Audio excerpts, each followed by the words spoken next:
வணக்கம். என் பேர் முத்துக்குமார். நான் கன்னியாகுமரி மாவட்டம் ஆர்லோயமிலி சிறப்பு நிலை பேரூராட்சி மன்ற தலைவராக இருக்கேன்.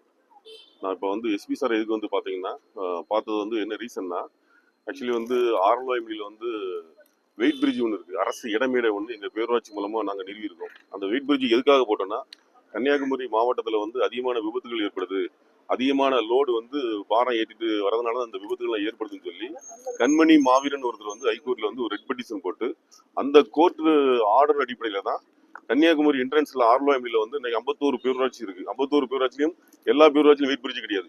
இது கன்னியாகுமரி மாவட்டத்துக்கு ஆர்லோயமிலி திருநெல்வேலி மாவட்டத்தில் ஃபர்ஸ்ட் இருக்கிறதுனால அந்த ஆர்லோயமிலி பேரூராட்சியில கோர்ட் ஆர்டர் மூலமா அந்த வெயிட் பிரிட்ஜ் நாங்கள் போட்டிருக்கோம். அரசு இடமேடை போட்டு இன்னைக்கு இந்த அரசு இடமேடையில இன்னைக்கு 1,32,00,000 ரூபாய் இன்கம் வந்திருக்கு. இன்னைக்கு இந்த வெயிட் பிரிட்ஜ் போட்டது மூலமா அரசுக்கு எங்க பஞ்சாயத்து பேரூராட்சிக்கு 1,32,00,000 ரூபாய் வந்திருக்கு.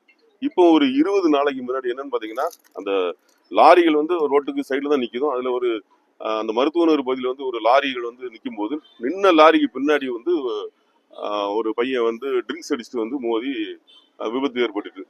அதுல என்னன்னா, அதுல 2 பேர் இந்த ஆர்லோயமில இந்த வெயிட் பிரிட்ஜ் அரசு இடமேடையை க்ளோஸ் பண்ணணும். இப்போ என் கூட வந்திருக்கு பாத்தீங்கன்னா வைஸ் பிரசிடென்ட், கவுன்சிலர் எல்லாம் வந்திருக்கோம். எங்களுடைய இன்னைக்கு 18 பேர் இருக்கணும். அந்த 18 பேர் இன்னைக்கு மக்கள் பிரதிநிதி தான். இன்னைக்கு ஆர்லோயமில 25,000 பேர் இருக்காங்கன்னா, இந்த 18 பேரும் இன்னைக்கு இந்த அரசு இடமேடை ஓட அந்த லாரி வெயிட் பிரிட்ஜ் மூலமா இன்கம் தான் வந்துட்டு இருக்கு.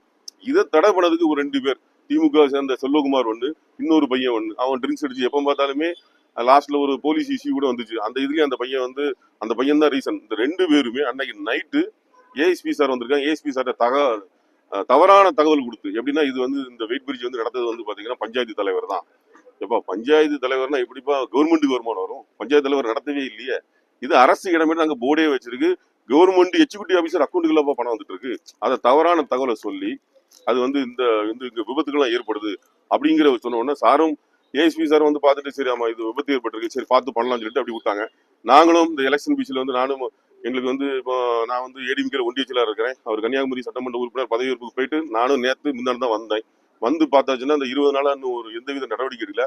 இதனால அரசுக்கு டெய்லி மினிமம் எங்க வெயிட் பிரிட்ஜுக்கு பாத்தீங்கன்னா 50,000 60,000 வருவாய் இழப்பு ஏற்பட்டு இருக்கு. கிட்டத்தட்ட இன்னைக்கு 20 நாளா இன்னைக்கு கிட்டத்தட்ட ஒரு 12 லட்சத்துக்கு மேல இழப்பு ஏற்பட்டு இருக்கு.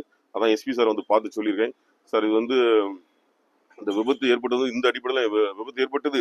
ஏன்னா இப்பவுமே உங்களுக்கு பகல் எந்த லாரியும் ஓடக்கூடாது. இப்போ எஸ்பி சாரே ரொம்ப ஹானஸ்டா பண்ணிட்டு இருக்க இந்த மாவட்டத்தில் இன்னைக்கு அவர் வந்த போறதுதான் எங்களுக்கு இந்த வெயிட் பிரிட்ஜே இன்னைக்கு நல்லபடியா இன்னைக்கு அரசுக்கு வருமானம் வந்திருக்கு. அதனால சார்ட்டு சொன்னேன், இந்த மாதிரி 20 நாளா லாஸ் ஏற்பட்டிருக்கு சார், பார்த்து இந்த அரசுக்கு வருவாய் வரணும்னு சொல்லியிருக்கேன். கண்டிப்பா நான் பார்த்து பண்ணி தரேன்னு சொல்லியிருக்காங்க.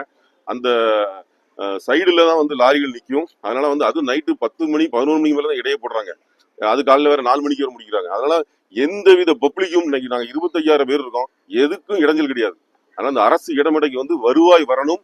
அதுக்கு பிறகு இதை நம்பி இப்ப எங்க லோக்கல்ல இந்த வாகனம் வச்சுட்டு இந்த வழியா போகக்கூடியவங்க எல்லாம் இருக்காங்க. இன்னைக்கு என் கூட வந்திருக்காங்க, அந்த லாரி உரிமையாளர்லாம் வந்திருக்காங்க. அவங்களுக்கும் அந்த இடமேடை இங்க போட்டாதான் அவங்களுக்கும் இந்த செம்பராம்பூர், தோவாளை, புதப்பாண்டி, தடிக்காரங்குணம் வர போதுக்கு இது ஈஸியா இருக்கும். எல்லாருமே ஹைவேஸ்ல போகணும்னா இப்ப அங்கேயே நான் நைட் போய் 2 நாளா போய் செக் பண்ணி பார்த்தேன். அங்கேயே பாத்தீங்கன்னா ஆயிரக்கணக்கு வண்டி காவல் கணக்கு வேற நிக்குது. அது ஒரு பிரைவேட் வெயிட் பிரிட்ஜ், இது அரசு வெயிட் பிரிட்ஜ். அதனால கண்டிப்பா எஸ்பி சார் நல்ல முடிவு எடுப்பாங்க. கண்டிப்பா இந்த அரசுக்கு இந்த வருவாய் வெயிட் பிரிட்ஜ் மூலமா வரணும்.